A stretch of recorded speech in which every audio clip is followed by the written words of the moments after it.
So when I got sober, I was an atheist. I had real difficulty believing in God. I'm sure nobody else can relate to that.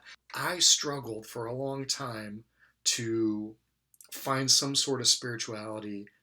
And so what I sort of stumbled upon piece by piece is three prayers that really impacted my ability to explore spirituality despite not having any personal belief myself. If you're an atheist in recovery, try these three prayers every morning and every night and look for results for the next 30 days. The first prayer, God, teach me to pray.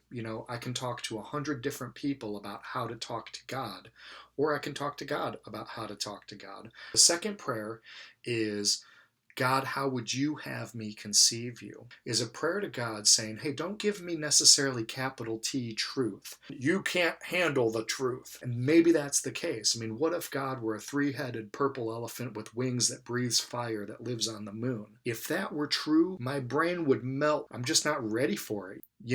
I've got two nieces and two nephews, and when they ask me what do I do for a living and I give them all an explanation, each one of them gives me a slightly different bit of feedback. One of them says it sounds like you're a camp counselor. Another one says it sounds like you're a teacher. Another one says it sounds like you're a prison guard. They all have a different sort of interpretation, but here's the thing. They're all talking about the same Uncle Derek, and I love them all the same.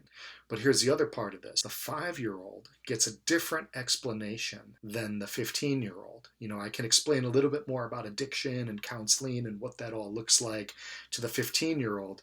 With the 5-year-old, it's a little bit more like, well, sweetie, when people are sick sometimes, but they're not sick in their body, they're sick in their mind. It's a little bit more of a simplified explanation. And so, God, how would you have me conceive you? Whether it be energy or love or destiny, a fat, bald Asian, a Jewish carpenter, a six-armed goddess, whatever the case may be, God knows the best conception for you at this moment in time. The third prayer, show me something that I cannot deny.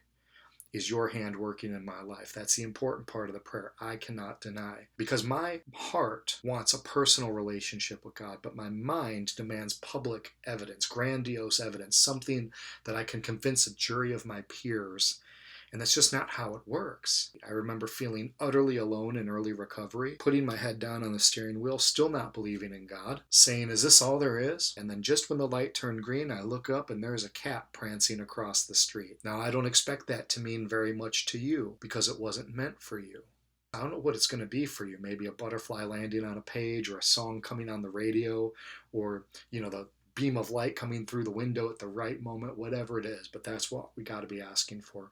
So you say those prayers every single morning and every single night, and you'll get results over the course of 30 days.